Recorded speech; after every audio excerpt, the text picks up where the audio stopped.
Bruno Fernandes era arquero titular del Flamengo, uno de los clubes más grandes de Brasil. Capitán, ídolo, proyección para llegar a la selección nacional. Tenía fama, dinero, poder y sobre todo una imagen pública impecable. Pero detrás de todo eso escondía una doble vida. Y en 2010 se descubrió la verdad. Fue el autor intelectual del secuestro, tortura, asesinato y desaparición del cuerpo de Elisa Samudio, la madre de su hijo. No fue un crimen pasional, fue planificado, ejecutado con frialdad y, lo más perturbador, involucró a su entorno más cercano. Elisa Samudio tenía 25 años, había trabajado como modelo. En 2009 conoció a Bruno en una fiesta privada. Él estaba casado, pero eso no le importó. Tuvieron relaciones sexuales sin compromiso y, según ella, sin protección. Al poco tiempo quedó embarazada. Cuando se lo comunicó a Bruno, él negó que fuera el padre y le exigió que abortara. Elisa se negó. A partir de ahí comenzó una campaña de acoso, amenazas y presión. Ella denunció que Bruno intentó obligarla a interrumpir el embarazo, que la agredió y que la mantuvo retenida en una casa con el objetivo de que tomara pastillas abortivas. La denuncia fue hecha en octubre de 2009, pero no hubo consecuencias legales. Las autoridades desestimaron el caso por falta de pruebas y testigos. En febrero de 2010, Elisa dio a luz a un niño. El bebé fue registrado con los apellidos de Bruno, aunque legalmente no era reconocido aún como su hijo. A partir de ahí, Elisa comenzó a reclamar la paternidad en los tribunales. Exigía una prueba de ADN y una pensión alimenticia. También comenzó a hablar con medios de comunicación, revelando que Bruno la había agredido y que intentó forzarla a abortar. Eso amenazaba directamente la carrera y la imagen del arquero, que en ese momento era una figura pública de peso en el fútbol brasileño. Bruno nunca se presentó a las citaciones judiciales. Mientras tanto, Elisa seguía difundiendo su versión, grabó vídeos, guardó conversaciones, se sentía amenazada. Y con razón. Bruno no quiso resolver el conflicto por la vía legal. Decidió eliminar el problema, literalmente. Lo hizo con ayuda de su círculo de confianza. Su amigo más cercano, Luis Enrique Romao, conocido como Macarrao, fue quien se encargó de coordinar todo. También estuvo involucrado un ex policía, Marcos Aparecido dos Santos, alias Bola, con antecedentes por violencia y denuncias de tortura. Bola era dueño de una casa en la zona rural de Vespasiano, Minas Gerais, donde supuestamente ya había cometido otros crímenes. Además participaron otros cómplices, un primo menor de edad de Bruno, que sirvió como mensajero y chofer, dos mujeres del entorno del futbolista, encargadas de cuidar al bebé, y el personal de confianza de Bruno que ayudó con la logística. El objetivo estaba claro: secuestrar a Elisa, obligarla a firmar papeles renunciando a la paternidad del niño y desaparecerla, sin dejar rastro. Elisa fue contactada en junio de 2010.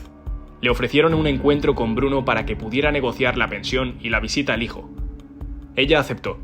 Creyó que finalmente estaba accediendo a dialogar. La citaron en un hotel en Río de Janeiro. Fue con el bebé y su amiga Flavia. Después del encuentro, Bruno fingió que iba a llevarla a un sitio seguro. Macarrao y el primo la condujeron hacia Minas Gerais.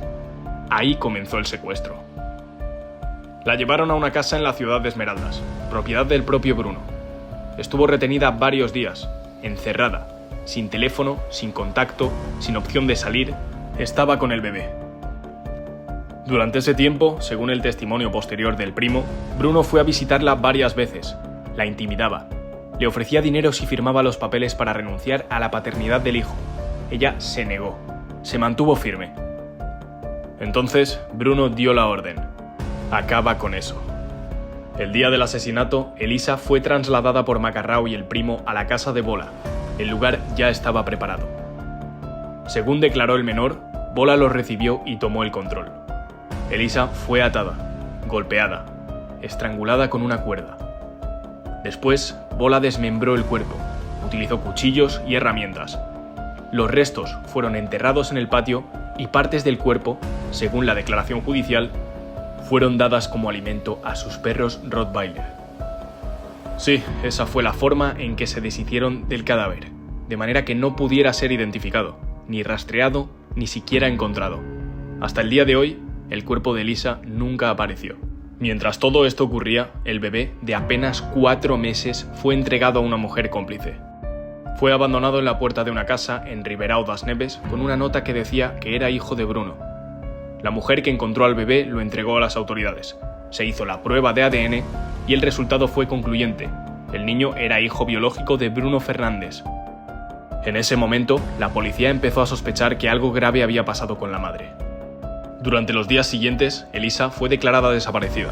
Las declaraciones del entorno de Bruno eran inconsistentes. Él aseguraba que no sabía dónde estaba, que había salido por voluntad propia. Pero los investigadores comenzaron a encontrar contradicciones. El primo menor de edad, bajo presión, confesó todo. Su testimonio fue decisivo. Contó cómo la secuestraron, cómo la llevaron a la casa de Bola y cómo la mataron.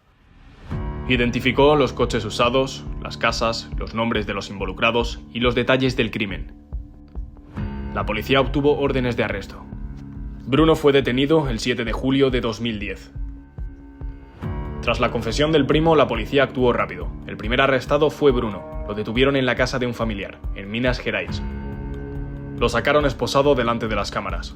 Fue noticia nacional inmediata. Poco después, detuvieron a Macarrao, Luis Enrique Romao, su amigo y mano derecha.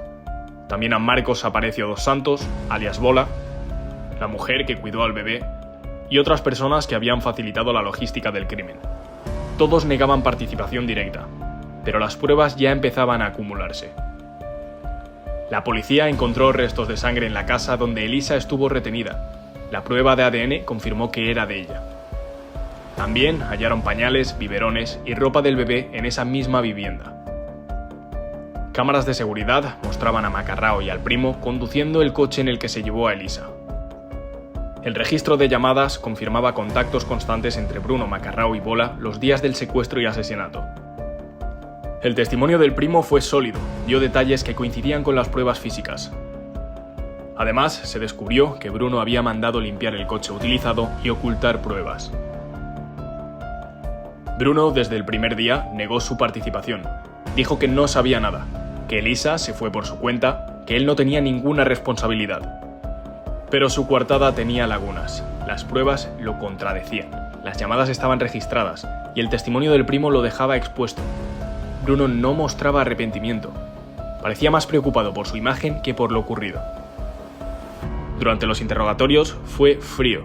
No colaboró, no aportó información sobre el paradero del cuerpo, no explicó absolutamente nada.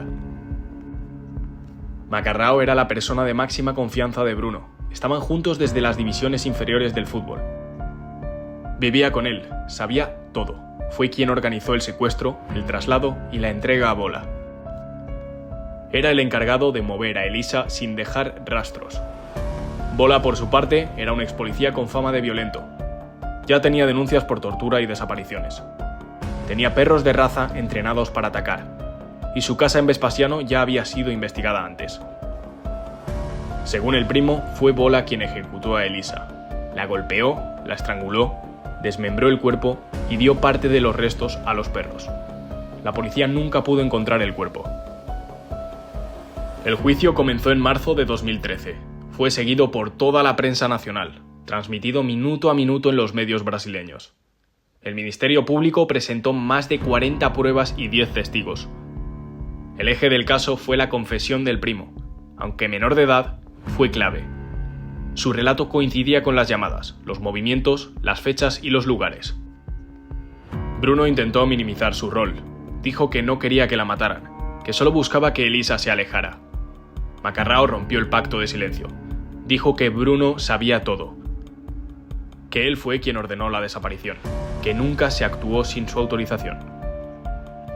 Durante el juicio se revelaron detalles más crudos. Bruno ofreció dinero a Bola para resolver el problema. Se mencionaron frases de Bruno como «tiene que desaparecer», «nadie va a joder mi carrera». Se mostró cómo falsificaron documentos para engañar a Elisa y también se expuso cómo abandonaron al bebé. La estrategia de la defensa fue culpar a los otros. Bruno se mostró como víctima de su entorno. Pero las pruebas lo contradijeron. El tribunal fue claro. Bruno fue condenado por homicidio, secuestro y ocultación de cadáver. Su sentencia, 22 años y 3 meses de prisión. Macarrao recibió 15 años, Bola, 22, y el primo, por ser menor, fue juzgado por la justicia juvenil y liberado años después. Bruno fue enviado al complejo penitenciario Nelson Hungría en Contagem. En 2017, Bruno obtuvo el beneficio de régimen semiabierto. Salía durante el día para trabajar y regresaba a prisión por la noche. Poco después, firmó contrato con un club del interior de Minas Gerais. El escándalo fue inmediato. Protestas sociales, sponsors retirándose, familia de Elisa denunciando impunidad. Las autoridades defendieron su derecho a rehacer su vida, pero nunca explicó qué pasó con el cuerpo, nunca confesó en detalle y nunca colaboró con la justicia. Bruno fue condenado en 2013 a 22 años y 3 meses, pero en 2017 ya estaba en la calle jugando al fútbol. Entre prisiones preventivas, beneficios y reducción por buen comportamiento, el tiempo real tras las rejas fue de poco más de 6 años completos. Volvió a entrenar, a jugar y participó en campeonatos regionales. En entrevistas evitaba hablar del crimen. Decía frases como «No soy un monstruo», «Dios me dio una nueva oportunidad», «Todo hombre merece volver a empezar». Nunca pidió perdón, nunca colaboró para ubicar el cuerpo y nunca mostró arrepentimiento concreto. Este caso abrió un debate ético enorme en Brasil. ¿Un asesino puede volver a la vida pública? ¿Puede representar a un club?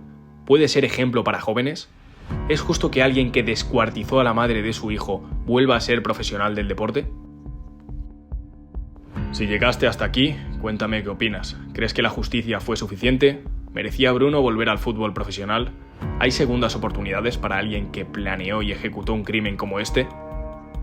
Déjame tu comentario abajo y suscríbete si te interesan más casos reales como este.